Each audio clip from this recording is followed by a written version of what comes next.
They were African-American soldiers. They were inducted into a rigidly segregated army. They trained in white America. Whites only, whites only, whites only. I got so sick of looking at that time that I just wanted to shoot them down sometimes. Their commanders never intended to send them into battle. And yet African-American soldiers fought through 6 European countries into the heart of the most violently racist empire the world has ever known.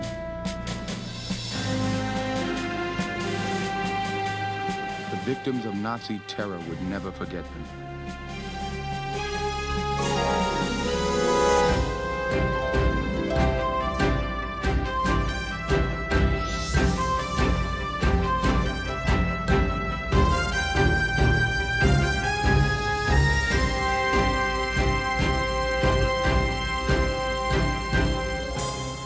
In April 1945, American Army units broke into the concentration camps at Dachau, Lombok, and Buchenwald. Nearly 50 years later, 2 veterans of the 761st Tank Battalion returned to Buchenwald with Benjamin Bender, who had been imprisoned there as a boy. When you came to liberate... The tower clock remained set at the hour of liberation. I recall when you entered the camp about 3 o'clock on April 11, 1945. What time is now? 3:15. 3:15. We are close. I was walking, searching for my brother. I was discharged from the hospital about 11 o'clock. And I was trying, before I left him, I embraced him. We didn't cry. We didn't cry. And he said to me, we meet here.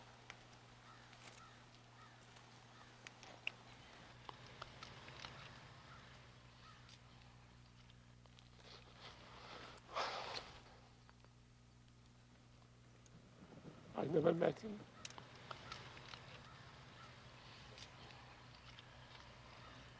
As I walked through the gates there with Benjamin Bender, and he talked about his brother who died a few days before liberation, and he mentioned his family chased him out of the bunkers before the Germans came, and his mother and father took cyanide. What a story. I was choked up with Ben.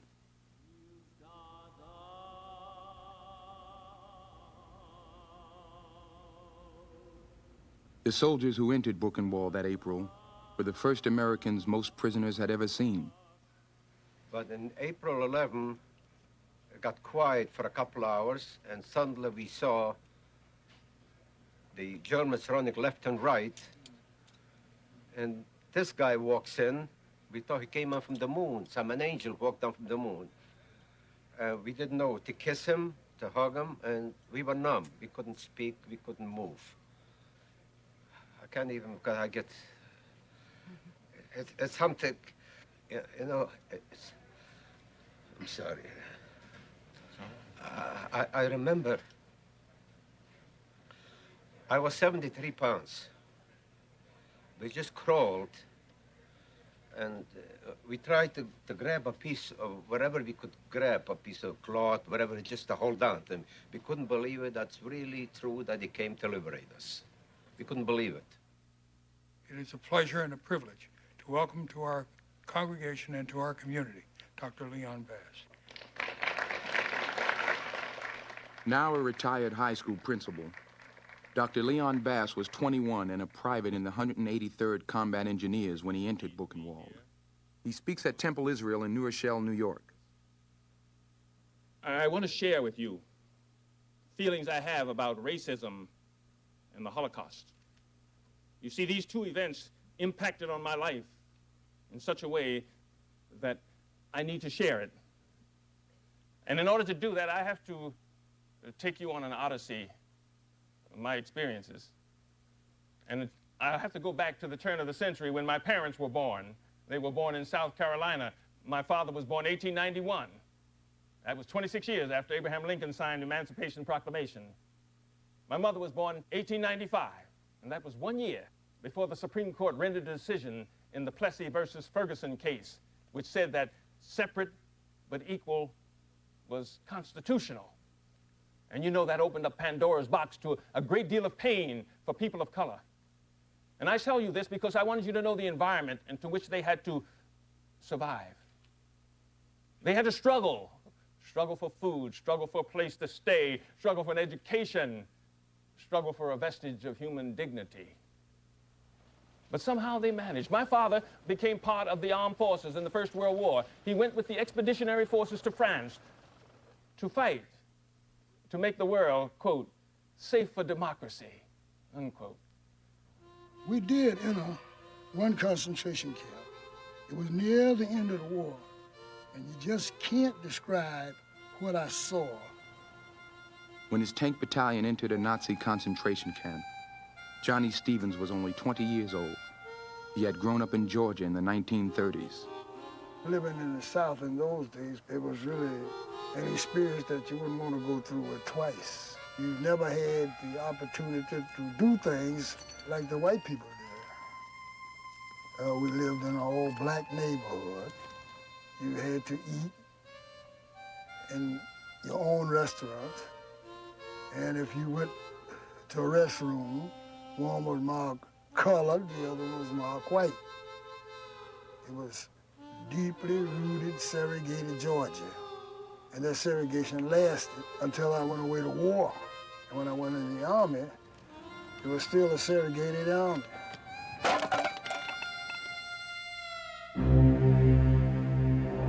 Americans who knew all about Southern racism and lawlessness were little aware of the violently racist state being built in Germany by Adolf Hitler and the Nazi Party. Nazism exploited belief in racial purity and fear of racial degeneration, a fear that was widely held in German society.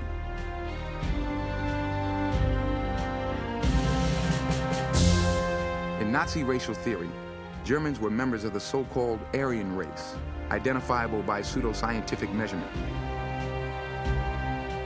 The Aryan race was threatened by pollution from lesser races, Jews, non-Germans, people of color.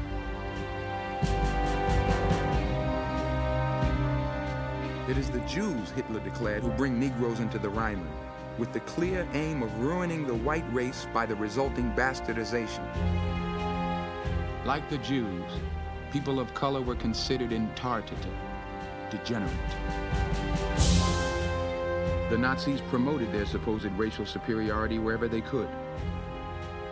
German boxer Matt Schmeling was sent to America to take on the heavyweight champion Joe Louis, the Brown Bomber.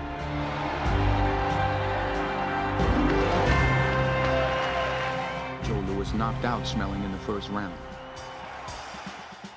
Joe Louis was like an idol to all American young men at the time. He made you feel important. He made you feel like you belonged. But such victories changed nothing for Black Americans. When war came, they were going to have to fight for the right to fight.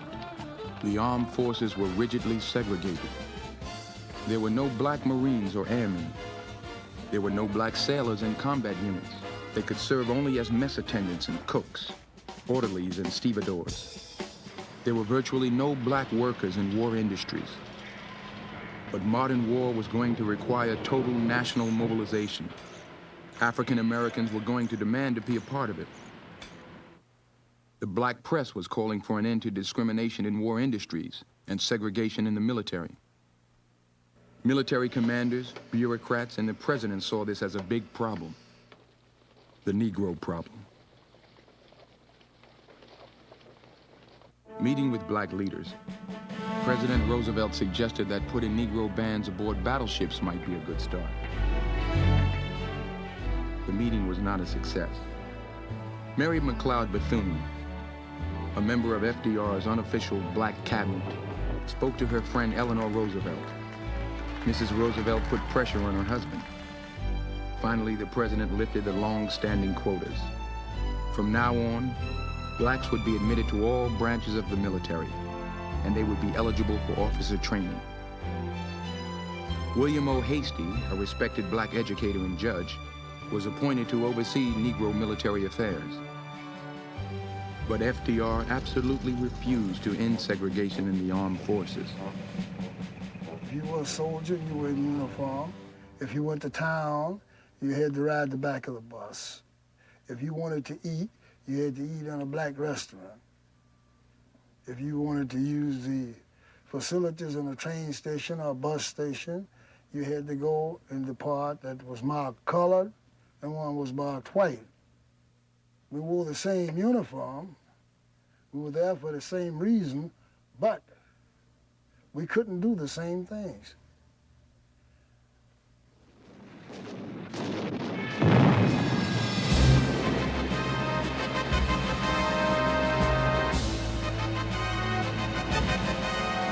When war came, it seemed certain that things would change for black servicemen. Now they would have to be allowed to fight for their country. The attack gave America her first black combat hero, Dory Miller. A messman with no gunnery training, Miller had picked up a machine gun of a fallen gunner and brought down at least 2 Japanese planes.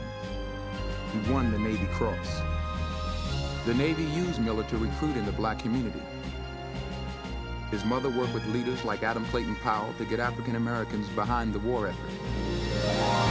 But Miller was still only a messman 2 years later when he was killed in action. A month after Pearl Harbor, Joe Louis was drafted.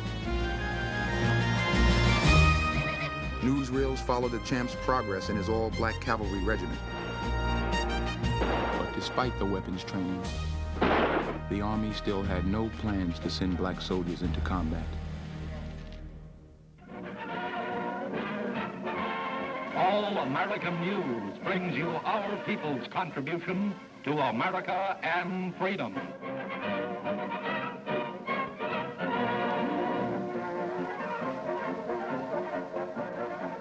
Richmond, Virginia is all out for the bond drive. The All-American News was the only newsreel made especially for black audiences, seen in black communities across America. It proclaimed black support for America's war. Making a lovely appearance indeed were the WACs in their smart uniform, and of course the Boy Scouts, sturdy citizens of tomorrow. Many bond buyers make their purchases in theaters. Roosevelt Wharton, a chauffeur, and his wife Anna Wharton, a beautician, seen in a Washington, D.C. theater lobby. They have just bought a $1,000 bond, which is their 10th. When Picatinny Arsenal at Dover, New Jersey needed more workers to make more ammunition for our fighting forces, the appeal was to Harlem. African Americans adopted Winston Churchill's V for Victory sign, but theirs stood for victory in the struggle for rights and opportunities as well. 12 months after Pearl Harbor, 500,000 black men had been inducted into the armed services. They were going to be fighting on 2 fronts, abroad and at home. Abroad against enemies who were out to establish racial hierarchies worldwide. At home against the everyday racism of American life. 2 New York City buddies, Leonard Smitty Smith and E.G. McConnell, just reached the age of enlistment in 1942. What made you go in the service? Man, I just wanted to get in here. You know, just like you. You were gung-ho. Yeah, but I had to go in the service because I was doing things wrong in school, so I had a choice. Either mess up or go into the service. Well, so what made you volunteer for the tanks? Well, I tried to go into the Air Force, but you know, they wasn't taking blacks at that time. Yeah, So therefore, they told me the next best thing was to go into the Army. So I signed up for Army, volunteered, went to Army. Well, I just felt it was a patriotic duty. That's why I wanted to go in. I wanted a piece of action. Oh, well, I went to keep out of trouble, because if I didn't, I'd have been sitting up in jail somewhere. So that's why I signed up, because the policeman came to my house and told my mother, either he straightened up or go into the service. So my mother said, what do you want to do? I said, let me go into the service. She signed the papers and I went in. Well, Mac, when you went down and when you enlisted, would you go by yourself? I tried to, but here comes Mom's. It was May 1942, you know, 5 months after war. And anyway, Mom's had packed my clothes. See, I didn't want to take none of them old Knickerbocker breeches. I only had 1 pair of long pants in my life up until that time, see. And Mom's packed all this mess and went on down there. And then the sergeant down there she went on. I was talking to some of the guys. They had some my sister's eyebrow pencil, put a little smudge over there to make myself look older. Yeah. Yeah. And she went back talking to the sergeant, telling the sergeant, take care of my boy. Good God, was I embarrassed. I wanted to break ranks and leave. You know?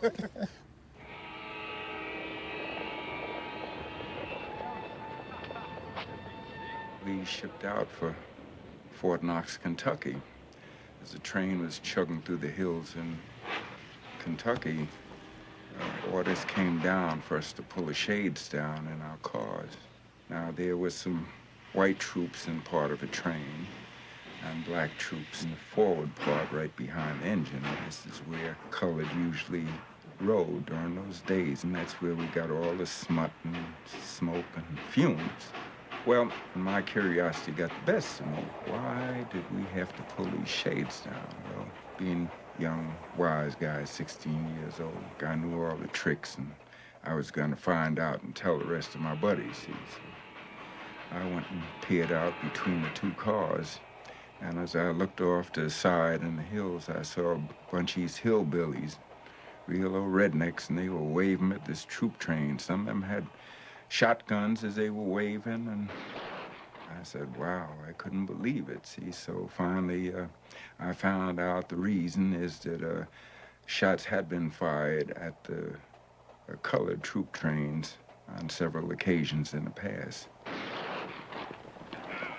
Most of the Army's basic training camps were in the South. Most of the white officers assigned to black units were Southern also. They were supposed to have more experience in handling Negroes. They took me, along with 599 other young men, all African Americans, and they took us down to Georgia. Now, I look in this group and I see that most of you are around my age, so I'm pretty sure you must be aware what it was like to be in Georgia in 1943 and to be black. That was a painful experience for me. Well, we worked on the red clay of Georgia for 3 months trying to be good infantry soldiers, but when it was over, they said, look, we don't need you to be infantry soldiers. We want you to be combat engineers. And so the 183rd Engineer Combat Battalion was born. Despite the promises made by the government and the Army, only a few model combat units were developed, largely for their public relations value. Among them was the 761st Tank Battalion, one of the 3 black armored battalions the Army formed. The Army could choose from among the very best to fill the few places in the 761st. Preston McNeil, Wilbur Denson, Walter Woodson, William McBurney. They and the other men of the 761st knew they were an elite unit. Their motto was, come out fighting. But the Army had little intention of using them in battle. Well, we came into the Army in 1942. Then we were shipped down to Fort Knox, Kentucky. Then from Fort Knox, Kentucky, we went down into Louisiana. And we took a lot of training down there on maneuvers in Camp Claiborne, Louisiana, and that's where we ran into a lot of the fellas from the South that joined us, and we became very close as comrades and friends and whatnot, and that's where most of the Northerners learned about the segregation of the South. My comrades did not understand segregation, so I explained to them about segregation, because I was raised under segregation. And they couldn't understand the signs as colored, white. I said, well, I'm used to this, and this is what y'all have to get used to as long as you're in the southern states. But it took time to get to them. I preached to them every night. They called me hardboiled Charlie and all kinds of names, but it didn't bother me. A lot of them refused to listen and went to town and got in a little trouble. Then they realized that they didn't mess with them Southerns in the South. We had our own barracks. We had our own movies. We had our own PX. We couldn't go into the main PX, and it was rough. Down south, when I first time I went to town, they told us to go to town with a little Southern boy because I was 17 years old. I really didn't know what discrimination was about. But I said, no, I'm going to town by myself. And I went to town. When he got into town, I went through a field and got on the wrong side of town. When I got on the wrong side of town, I was in the store going to buy some things. This man was going to sell me, and 2 white MPs came in. He asked me what was I doing there and how did I get there, and I explained to him how I got there. And then that's when they told me, well, we're going to escort you back to your side of the town. I said, all right. I said, can I buy my things? He said, no, you can't buy anything here. So when we got back to my side of the town, there were some black MPs. And they said, well, what happened? He says, well, he just walked on the wrong side of the town, and we just brought him back over there. But these MPs, they whipped my butt and put me in jail. Because all they were told is that any time black do something wrong, whip him. And that's what happened. Johnny Holmes was a corporal in Charlie Company. I never ever remembered speaking to a white soldier. The only whites that I spoke to was my commanding officer, my company commander, only if I was asked a question and only if I was told to do something. That was the only time I've ever spoken to a white soldier during that period. We went into this, we went to the little town. We were told by our officers to go in and pick up some supplies. So we went into the little town. I got out of the truck. We were in a 6x6. I got out of the truck, went into the little store, and was ordering. And I started back out, and the storekeeper said, don't go back out there. I said, what do you mean? He said, just come with us. And he put me underneath the porch. And I saw this comrade of mine, my friend, being dragged up and down the street behind a car. They had tied a rope to the car and to him and was dragging him up and down the street until he died. And at that point, they told me just stay on the porch. So I stayed. It was about 4 o'clock in the evening. So I stayed on the porch till after dark. And then they took me out and took me back to my camp. There were frequent incidents of black soldiers fighting back against racism. But the Army remained certain that integration would destroy discipline and morale. They had no intention of changing their policy. In April, Judge William Hastie, the War Department's new civilian aide for Negro Affairs, resigned in disgust. Racial violence erupted in the overcrowded black communities across America. It started in Detroit, when whites tried to keep black families out of public housing built for them. 25 black people and 9 whites were killed. In Harlem, resentment over price gouging and segregation in the military boiled over when a black soldier was shot by a white policeman. African Americans were not winning the war on the home front. Meanwhile, in September of that year, the 761st moved down to Texas. There was a contingent of German prisoners of war at Camp Hood, some of high rank. We were on maneuvers down there, and we saw that the Germans was being treated much better than we were. The German prisoners that they had brought over, they could go into the Army PXs where the black troops could not. Black soldiers were ordered to wait on German prisoners. And they watched in disgust as one German officer who died in the camp was given a funeral with full military honors by the Americans. Now this is where we really took our hardcore combat training. And this is where Patton picked up on us, on maneuvers. He was inspecting troops that was on maneuvers in Louisiana, Texas, and stuff like that. And he had got a report that there was a black tank out there that looked pretty good. And when he saw us, he said that he thought that we was the finest tankers he'd ever seen. The black tanker's awe and affection for George S. Patton persists to this day. In reality, as he later wrote in his autobiography, Patton believed that black soldiers lacked the reflexes for armored combat.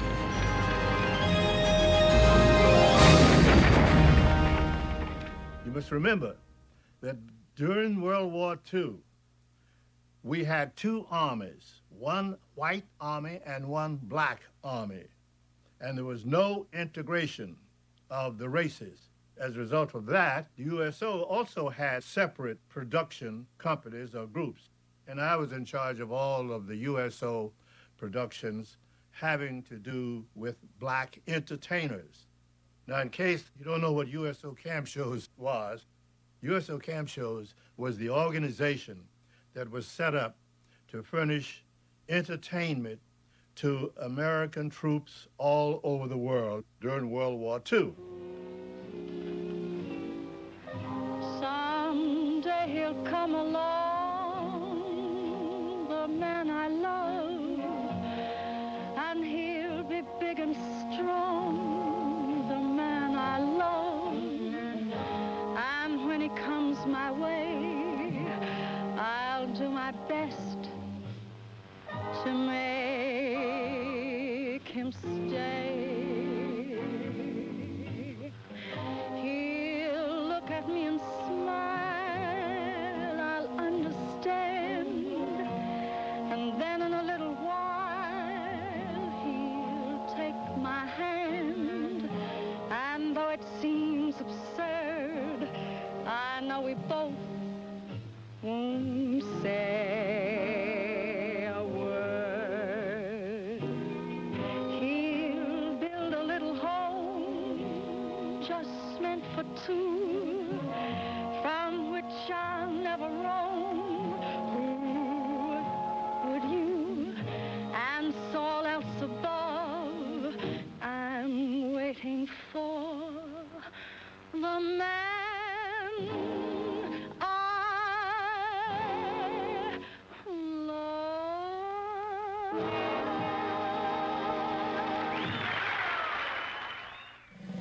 On June 6, 1944, the Allies staged the largest invasion in the history of war.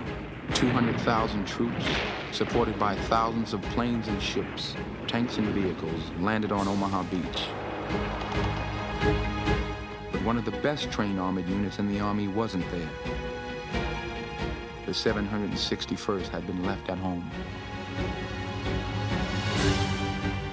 Casualties were high as they tried to break out at the beachhead they had won.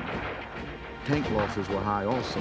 The Sherman tanks had gas engines and often exploded in flames when hit.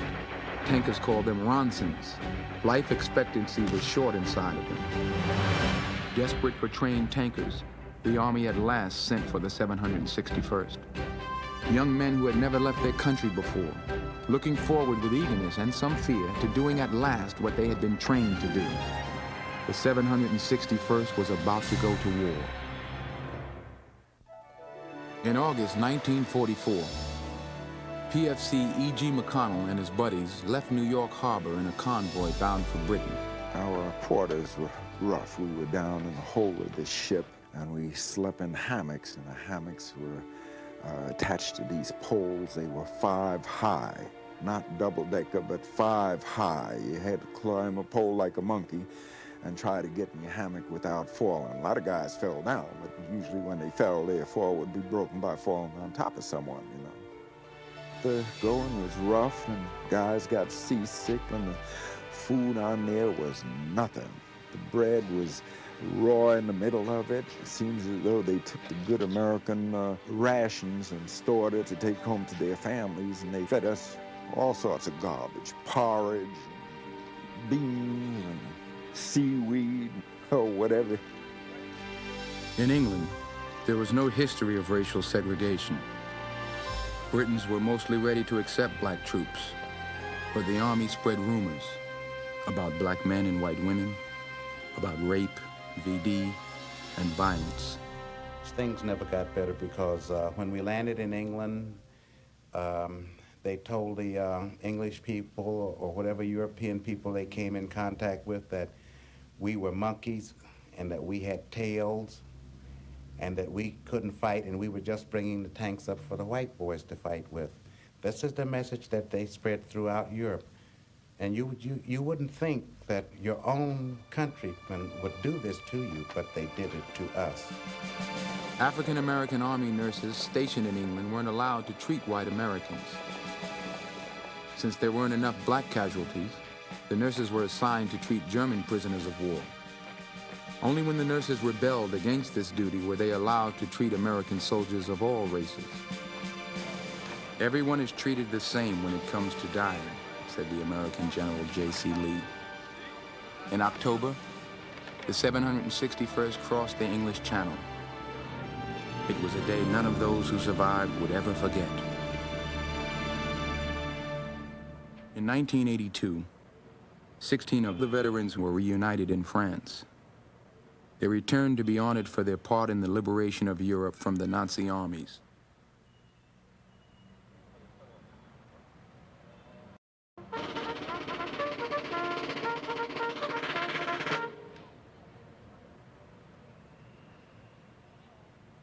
They laid a wreath on the tomb of the unknown soldier.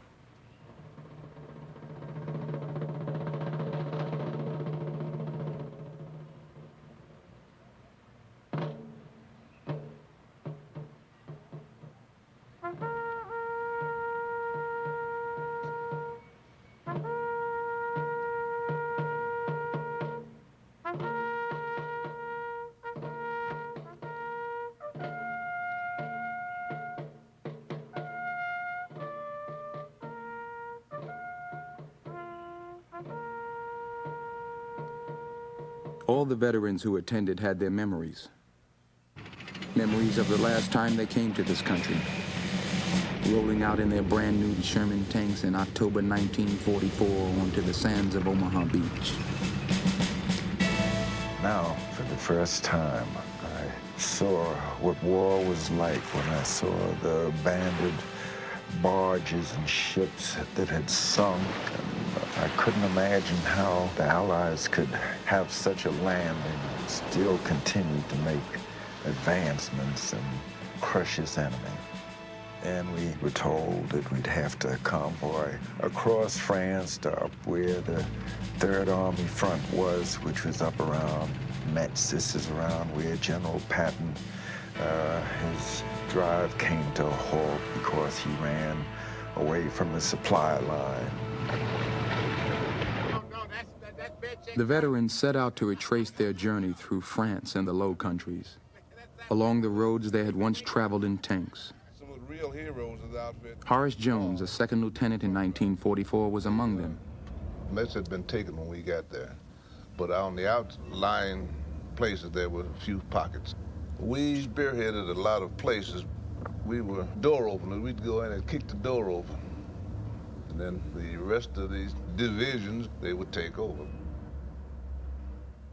Late October 1944, we were called to ranks. We lined up in a field in St. Nicholas, France, because we heard that General Patton was coming down to greet us into his army.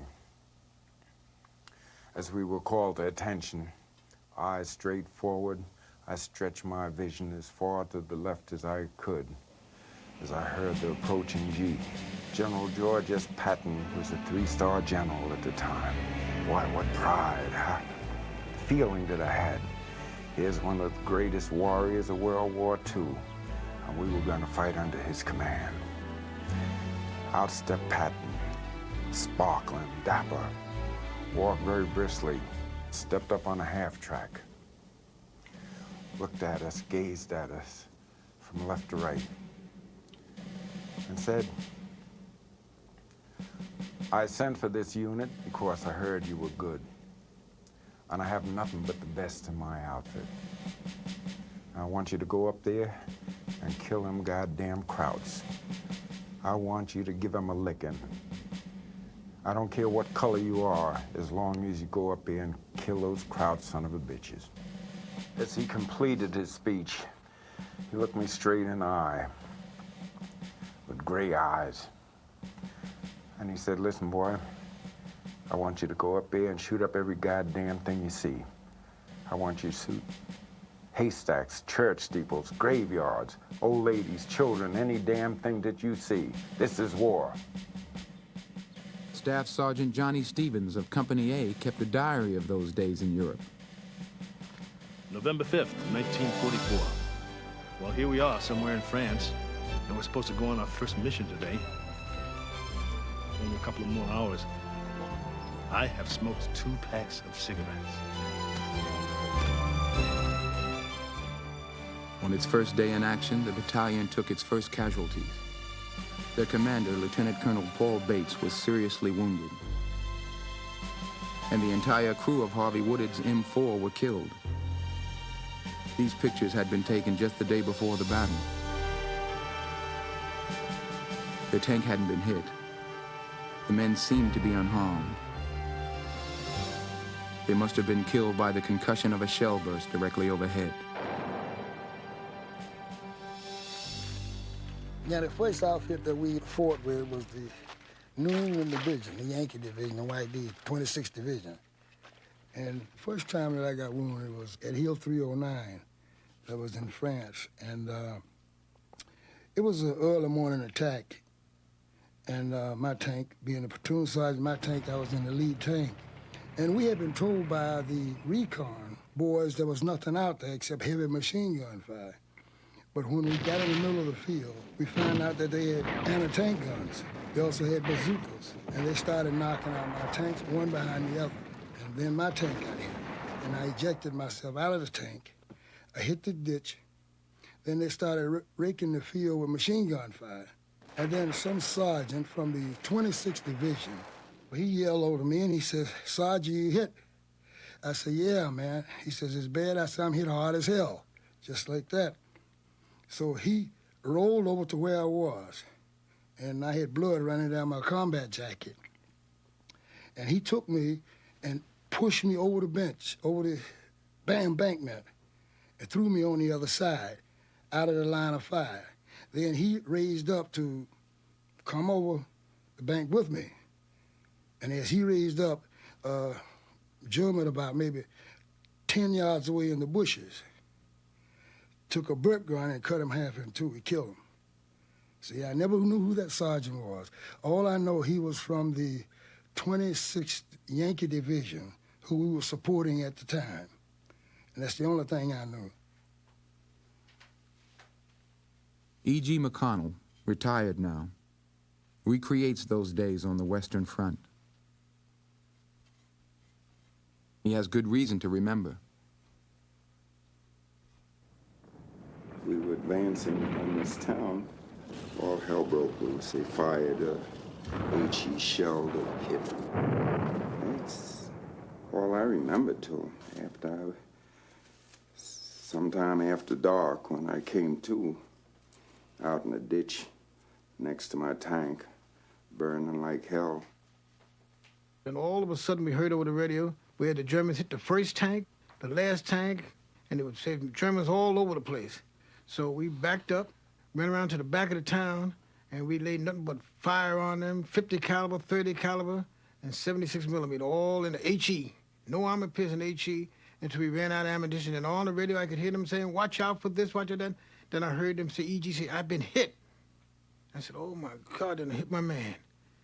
When I went to pull my helmet off of my head, I felt a sharp pain, and I think I passed out again because the shrapnel had lodged in my head, halfway in the helmet and through into my skull.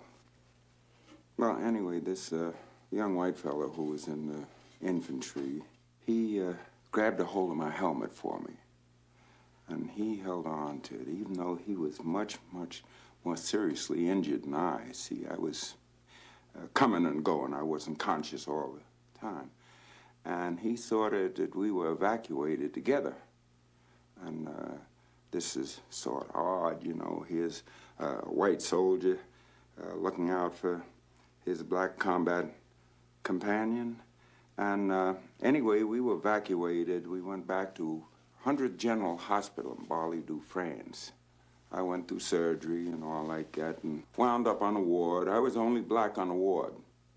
This two-star general came down to visit this hospital, and the ward must have been about 100 feet long or so. And he walked all the way down on the side. "Good morning, Corporal. How are you? How do you feel today?" "Hello, Private. What unit?" When he got to me, he hesitated for a moment, looked over at me, and here I had my head wrapped from a head injury. And this man looked at me and says, "What's wrong with you, boy? Got the claps?" Man, I was devastated. My buddy next to me, young white guy, he looked up. He was in a cast from his neck all the way down, both feet, bar across in front of both feet and all like that. He said, "Hey, General, if he got it from your mother. Now send me back up to the front, you son of a bitch." He was out of war altogether. He was so broken up. That's why he could say it. Well, this hurt this guy, but it didn't hurt him nothing like the hurt that I got that day. Later on that day, here comes this same bum walking through the ward. And I saw him coming. He's giving out the Purple Hearts. I had a comic book. I didn't even read the damn things, but I just put the comic book up my face like I was reading the thing. And he went through his ceremony and then handed it to me. I didn't even reach for it. Just let him put it down on the bed.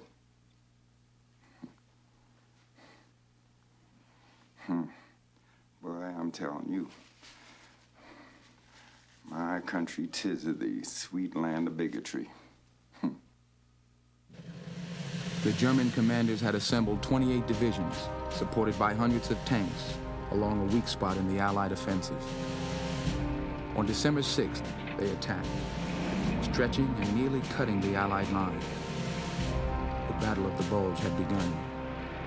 Well, to me, I'd say the German soldier was the best piece of fighting machinery that the world has ever seen.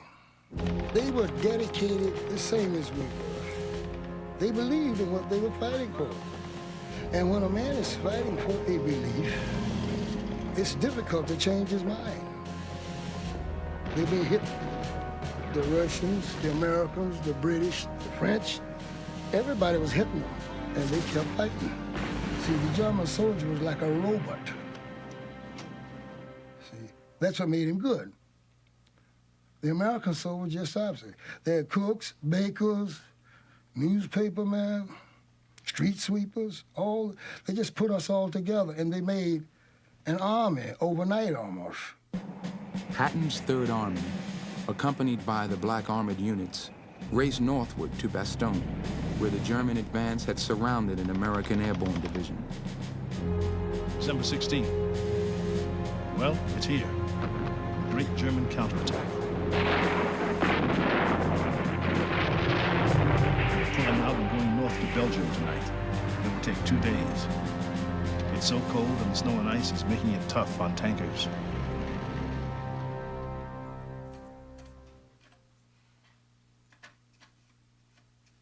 You know, this has been a memory that has lingered in my head for over 40 years. It's a scene somewhere up in Belgium around the time of Bulge.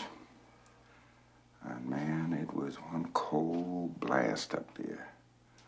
Beautiful country, but really couldn't appreciate the beauty because behind every tree, a snowbank, we knew it could be very, very deadly. I'll never forget the drone of the tank engines. And the tracks were sort of quiet because it was on the snow.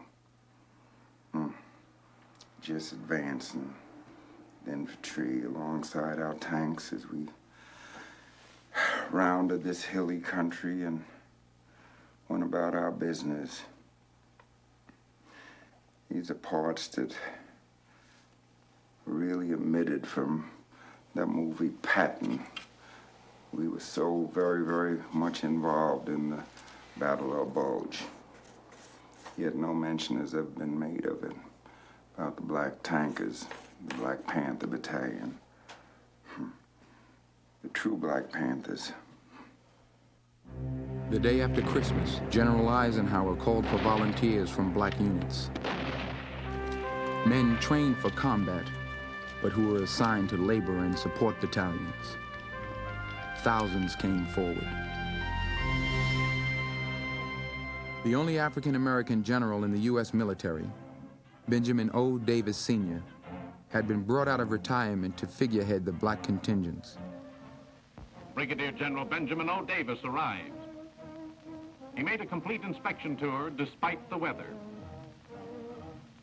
These scenes are in Belgium. He looked over everything that had to do with Negro troops. As the Battle of the Bulge wore on, the fighting and the dying were becoming integrated.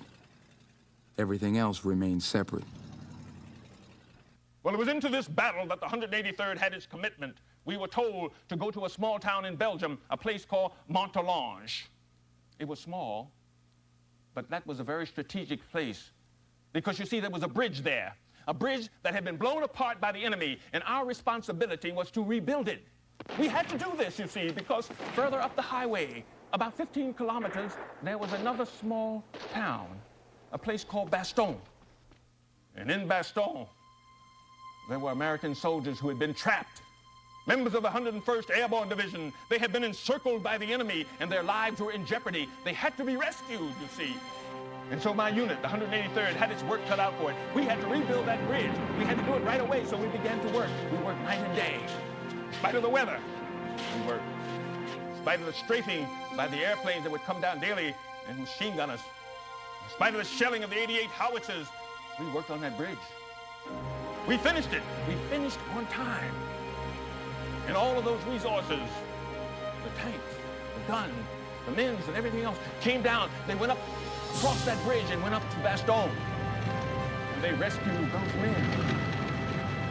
That was a glorious day. Yes, it was. I used to remember as I went around Germany and Belgium doing what we had to do, I was elated. I felt 10 feet tall because I saw the 761st Tank Battalion on the roads doing what they had to do.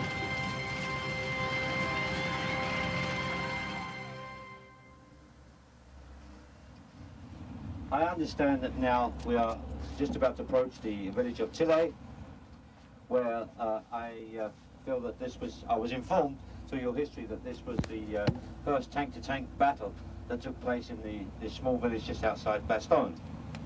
In Tilley, on the 5th of January, units of the 761st, hurrying to the relief of Bastogne, ran into a superior force of German tanks. Casualties were heavy. We started in this large clearing, and we were going through this clearing, and the snow was about 3 to 4 feet deep. It was heavy, and we were getting fire from all over, and as my tank was going forward, we got hit. Smitty was in there. We had a fella in there, was our driver, Lil Willie DeVore. He got killed in the tank. And if I'm not mistaken, I remember correctly, his head got almost taken off when the shell hit the tank.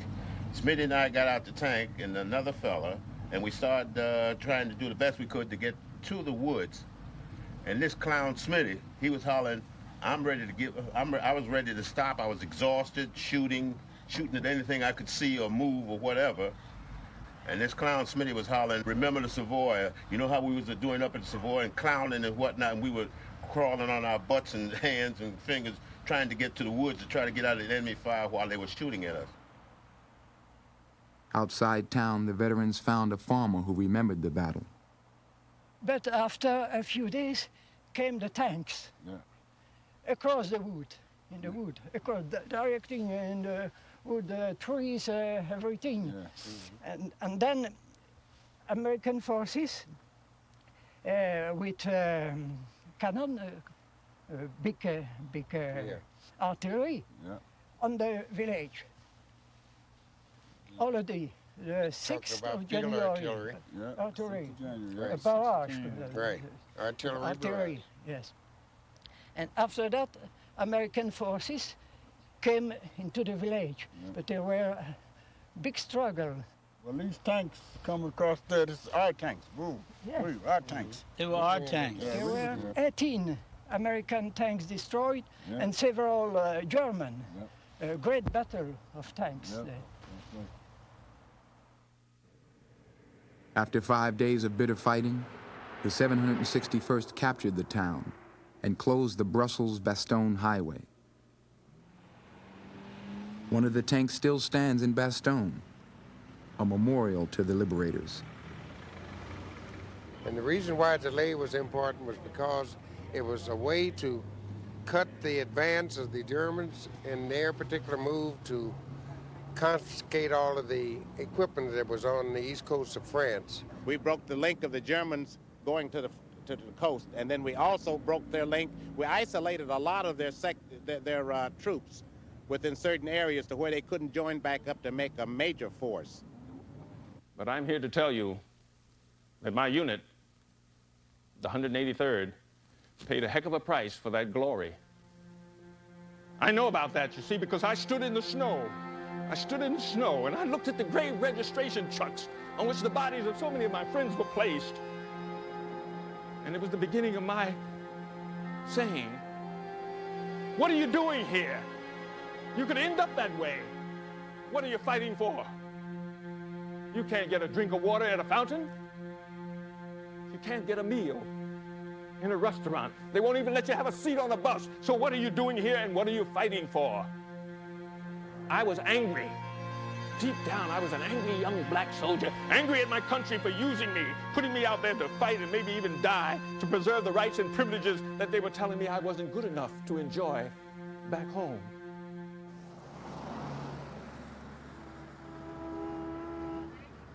The little town Hermie, about 10 kilometers outside of Liège. And we were billeted in these people's homes. And we stayed with a family, Rodelay.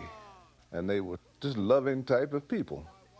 So then when we get in Liège, I looked up the family in the telephone book.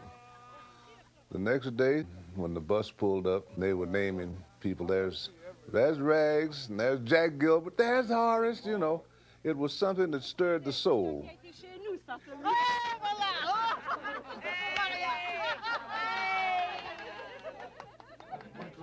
On the day of liberation in 1945, the Radelays buried a bottle of apple brandy on their farm.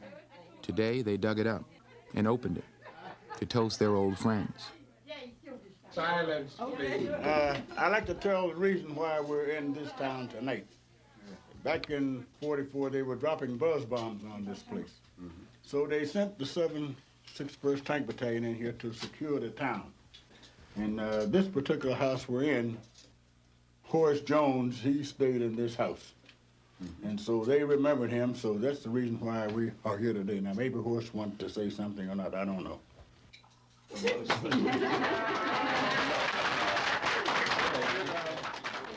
was a pleasure to be with the Rodelay family. They treated us very nice. They invited me and all of the friends to come out to their beautiful home, and they are showing us a lovely, lovely time. And I want to thank them from the bottom of my heart.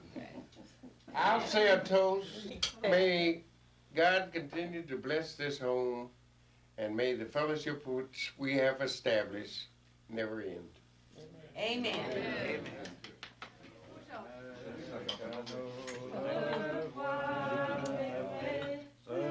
Long ago, young African-American soldiers who had known only American society and a segregated army were received here gratefully, accepted as people, and welcomed as heroes.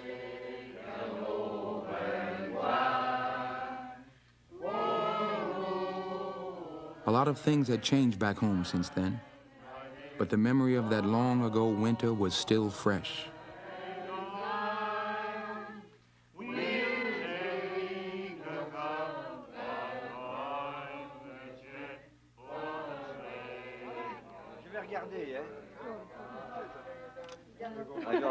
Ah oui.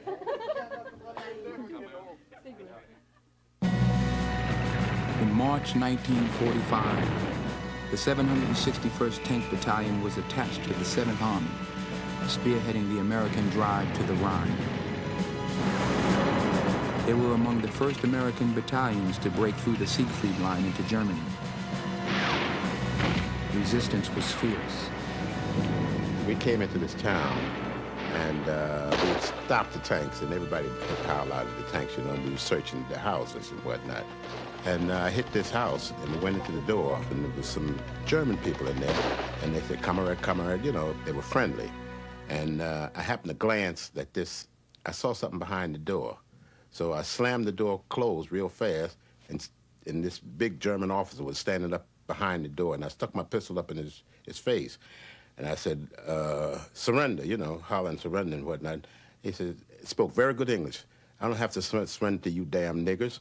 And when he said that, I slapped him right across the mouth, and teeth jumped all over the place. And I took his German Luger away from him and throwed him outside. And that was the issue. That was the whole issue of that thing. Weldon crossed the German border yesterday and are holding the high ground. And whoever said the colored soldiers can't fight is a damn liar. Because the guys in the infantry told us they would rather have us with them than the white soldiers. Black soldiers shared the fates of their white fellows.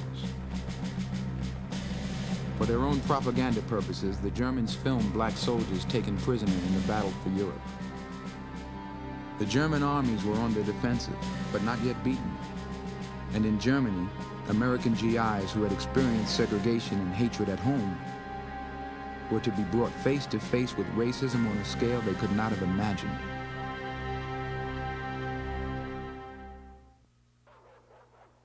Buchenwald concentration camp, Germany, 1991. You see now, you see nothing. But this camp, at one time, had over 120,000 inmates. In this camp here? This camp. 120,000 inmates. This is the game. This is the game. Benjamin Bender was 16 when he was locked behind this gate. Here you have a sign in German. Jedem das Seine. Everybody, everyone for himself. So there is no brotherhood here. Right. Yeah. Just the way it is. You by yourself. Yeah. You die or you survive. Throughout the battle for Europe, the Jews and other unwanted populations of the German Empire were being rounded up and herded into concentration camps. Tens of millions had already been killed. The Nazis continued the transport, internment, and slaughter, even as the Allied armies closed in. Benjamin Bender's parents would not let themselves be taken by the SS.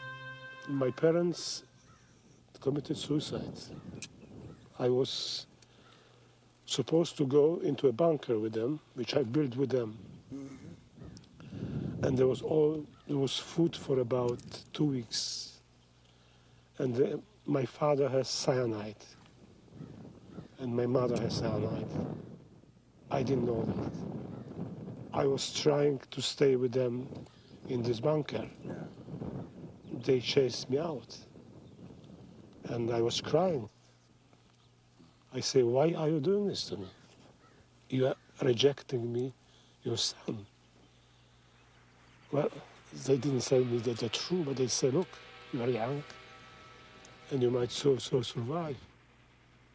My father was in his 40s. My mother was 38. And I was very reluctant, and I was really crying. And I have to leave the place to join a group of the workers who went to the camp. And they took cyanide. And this was in summer of 1943. My brother knew about this. I didn't know this. He took the secret to his grave.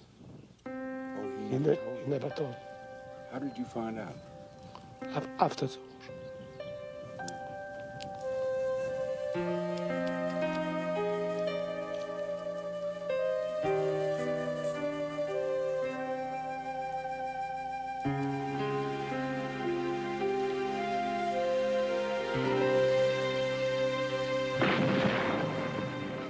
The months flew by, and it was 1945. It was the spring of the year. We were winning the war.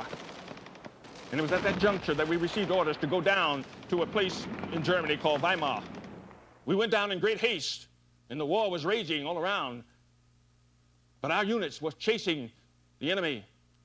We set up our tents in the bivouac area, and it was at this point that the lieutenant came to me and 2 others in our unit and said, "Come with me." Well, we got aboard the truck. But I asked him the question. I said, "Sir, where are we going?" And he said, "We are going to a concentration camp." And I didn't know what he was talking about. I had no idea what a concentration camp was all about. You see, in all the training that I had received, and we had sessions where we would sit down in small groups and discuss why we were fighting the war, but no one ever told me what had been going on in Europe since the 1930s. But on this day, in April, in 1945, I was to have the shock of my life, you see, because I was going to walk through the gate of a concentration camp called Buchenwald. When the American planes surrounded all over Buchenwald, the Germans became very nervous. They started to shoot by the gun machines all over. And we have started to run out of the barracks. Where to? Towards the gate. Near the gate there was a heap of corpses. I almost fainted.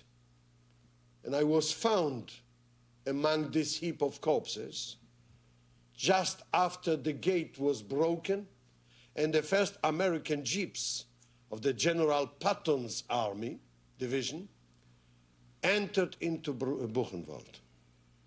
For the first time in my life, I saw new kind of uniform, but also black face. For me, it wasn't a surprise, blackface, because we were told that there is a continent named America, which in my eyes was a part of a dream of liberation, part of a dream of redemption. And America was for me, an eye of a boy less than 8 years old, a different planet. And you came through the gate like a wave, like a rushing river, and you move in all different directions. And the entrance to the gate was covered with bodies, hundreds of bodies. People were covered with blankets. Some are still alive, some are clinging to life. And I recall some of them were leaning on the left elbow hand and stretching their hand to you. Brother, give me your hand. I am dying. And you were crying. I couldn't understand why you were crying, because I never cried in Buchenwald. When I walked through those gates, I saw in front of me what I now refer to as the walking dead. I saw human beings that had been beaten and starved and tortured and denied all the basic things that make life meaningful. There they stood in front of me. They were skin and bone. They had skeletal faces with those deep-set eyes. Their heads had been clean shaved. And they were holding on to each other for stability. I had never seen anything like this before in my life. And they began to say things in many different languages, and I didn't understand. And one man held out his hands, and his fingers were webbed together with scabs from the sores that came from malnutrition. And suddenly they began to move forward. And when they did so, I backed away. But then I had a chance to stop and think. And I said to myself, my God, what is this insanity? Who are these people? What have they done? What was their crime that anyone would treat them this way? I didn't know.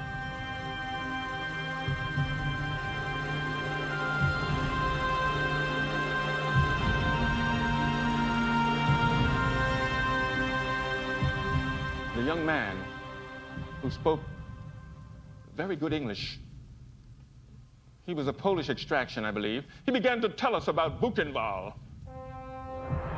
And he said that these people were Jews, they were gypsies, they were Jehovah's Witnesses, they were Catholics, they were trade unionists, they were communists. He went on with a litany of names of groups that had been placed here in the concentration camp by the Nazis, because the Nazis said they were not good enough Therefore, they could be destroyed, terminated, murdered.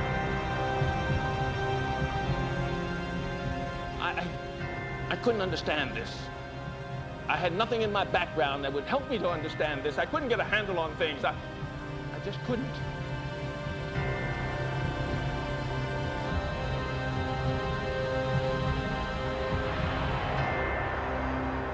I had the driver to go straight through the gate because the gate was closed. And when we hit the gate, it went down with the tank. And after the gate fell down, we got more machine gun fire. And on the farther end of the camp, there was like a large barn door. And these SS troops in their black uniforms was firing on these here people that were trying to come out. And there was fire behind them, and they were burning, and you got that smell of flesh. I eliminated, had the bow gunner shoot at the machine gun nest, and there was another machine gun on the side, and the 50 caliber, which I shot from the top of the tank, eliminated that. And after that, you know, it was finished. There was no more shooting. Then the people started coming out and still crawling over the burning bodies and smoke and bodies that were shot in this doorway. And they were coming out just crawling over skin, bones. I would call them walking skeletons, really. I was in the second tank behind McBurney. He was the lead tank. We saw this gate. We didn't know what it was. And he just said, well, let's go in here and knock it down. And when he knocked it down, and as we entered, that's when we saw these prisoners coming out looking like skeletons. And immediately, when we stopped the tank, I got out, I'm gonna give him some chocolate, and I'm gonna give him some water. And then when the infantry got there, this captain said, stop feeding them. He said, because you're doing the worst thing, you'll kill them. And he says, there were no Germans around, so he said, well, they might counterattack, so we left to go out to the perimeter to make sure that in case any Germans was around in the counterattack, we would be there for them. I went into this building where this mad scientist, they call him, he had every part of a human being preserved in a jar on the wall. And I looked at it, I said, you know, looking at this and looking at that, you know, I said, how can anybody do this? You got to be sick, crazy, or something to just cut up a person's body and you preserve it in a jar. So he also had a refrigerator in his office where he would put bodies in to see how much cold they could take before death would strike. I guess he was doing this for Hitler as they're going into the Russian front. So then I walked in the back of the building where he had put people in to give them the showers and he gassed them. And I just cried and cried. I said, I can't believe what I see. I said, but I tell you this, no one in my lifespan can tell me that it's propaganda because I really saw it. When we drove into Buchenwald, I really didn't think that it was as bad as we had been told or led to believe. There had been some discussion about atrocities that the Germans had committed, but I didn't believe it. William A. Scott served in the 183rd Combat Engineers. He'd been a news photographer before the war and always carried a camera. He went into Buchenwald with his friend Leon Bass.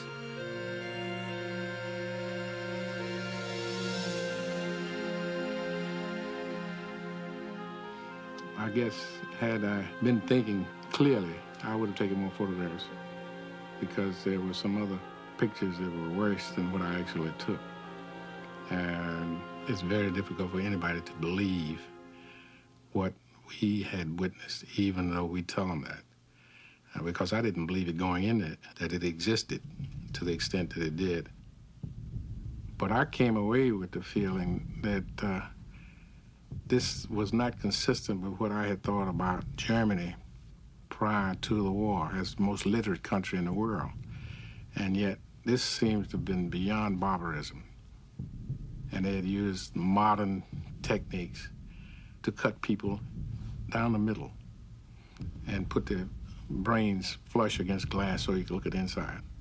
I don't think anybody can really comprehend it. You see the hooks here? Yeah. Supposed to be 48 hooks. No. See? People were hanged from those hooks with a wire, metal wire. Who hanged?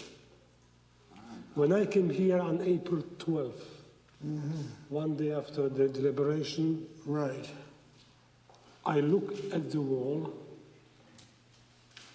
and this wall has broken fingernails embedded in the cement.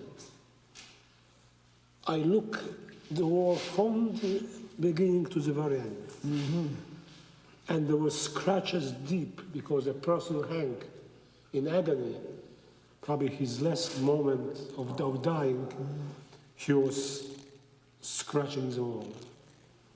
And then, because you have such an influx of people here, they have to use tremendous amount of water because sometimes the floor was flooded with the blood and human waste. So when a person dies hanged, then everything comes out. Right. So they would they come out of here? So they have hoses, so the water come gushing from here, and they're hosing down. And this was going on for years.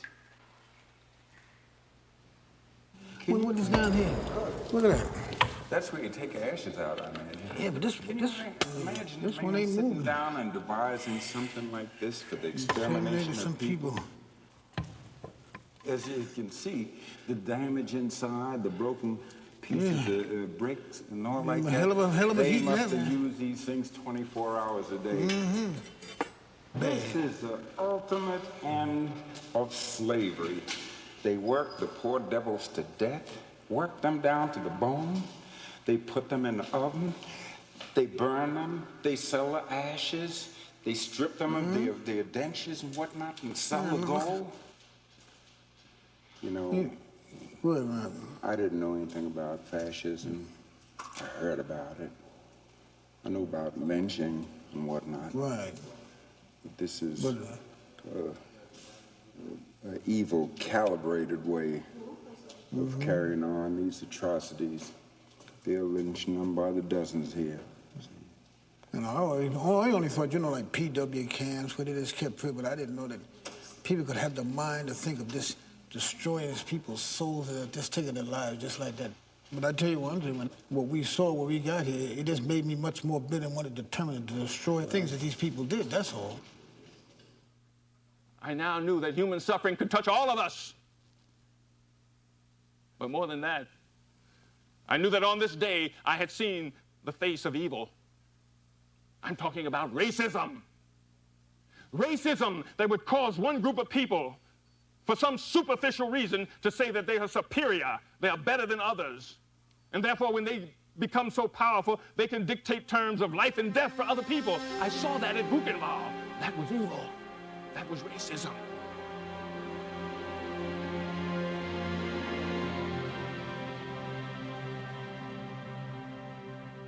Two or 3 weeks after April 11, after the liberation, the American commander gave an order to concentrate all the German people of Weimar, mainly elderly population, children and women, to show them the horrors of the Nazis' regime. What did they do in Buchenwald? To show them the crematoria, to show them the soap, to show them the chandeliers made of humankind's skin.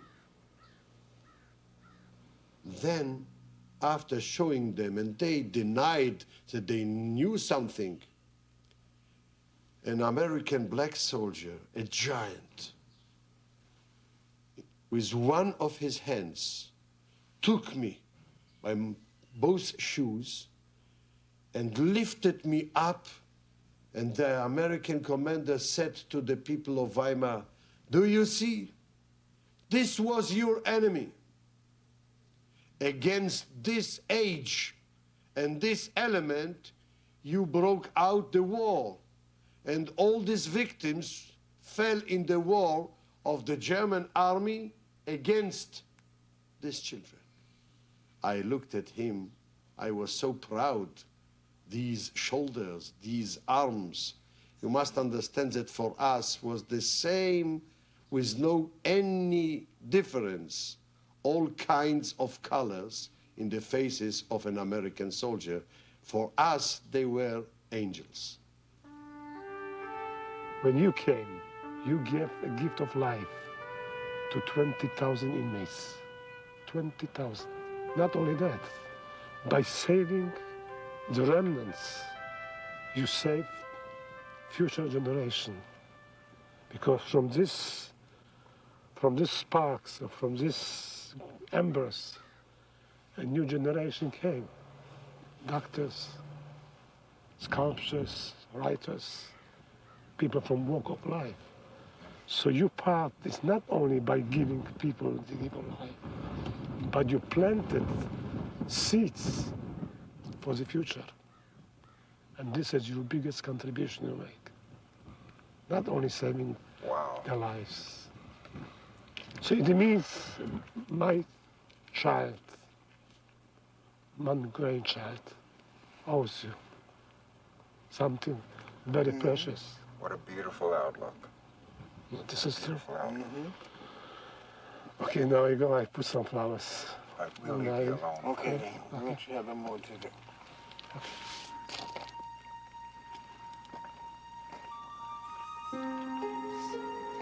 God.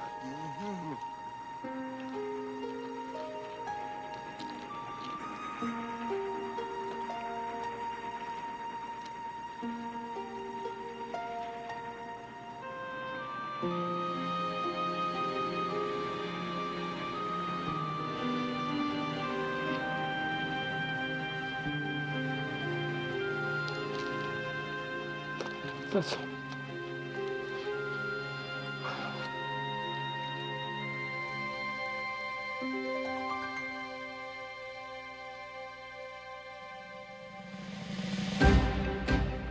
By late April, the tanks of the 761st had crossed into Austria, finally meeting the advancing Russians at the river ends. The German army was beaten. On May 8, 1945, the fighting ended in Europe.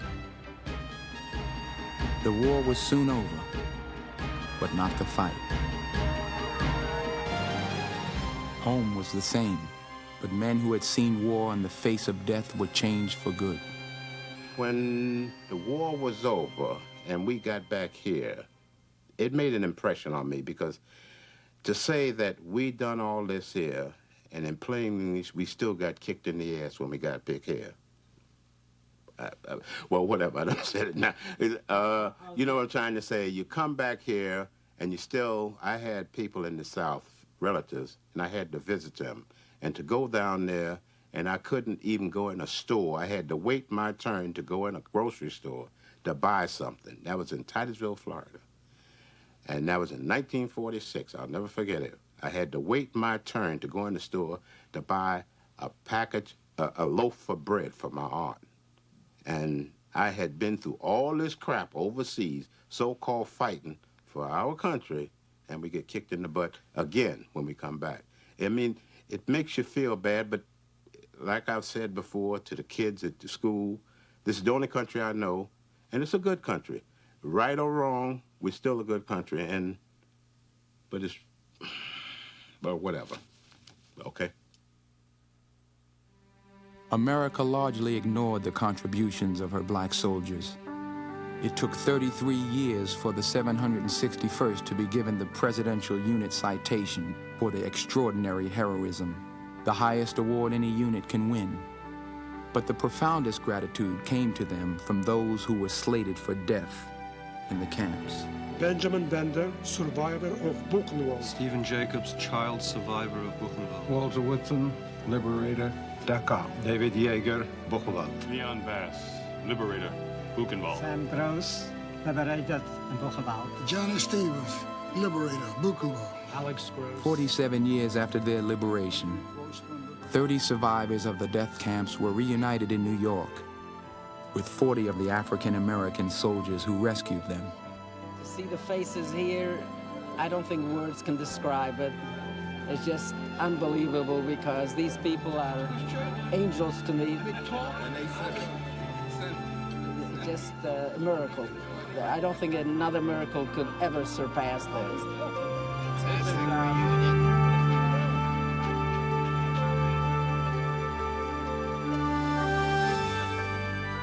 They had never forgotten.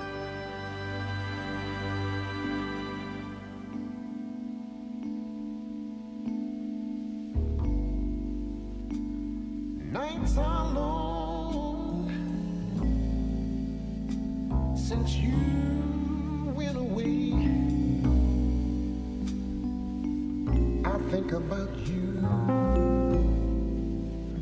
all through the day, my buddy, my buddy.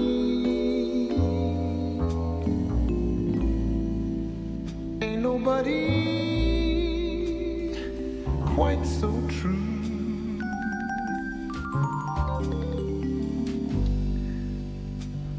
I miss your voice, the touch of your hand. I just long to know that you understand, my buddy. Oh, you're a pal. Yes, your buddy misses you.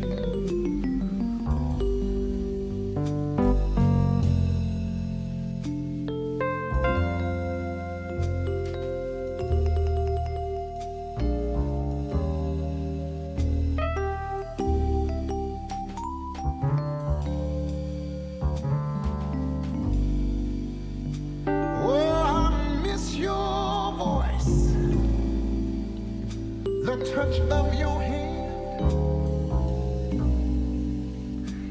I just long to know that you understand,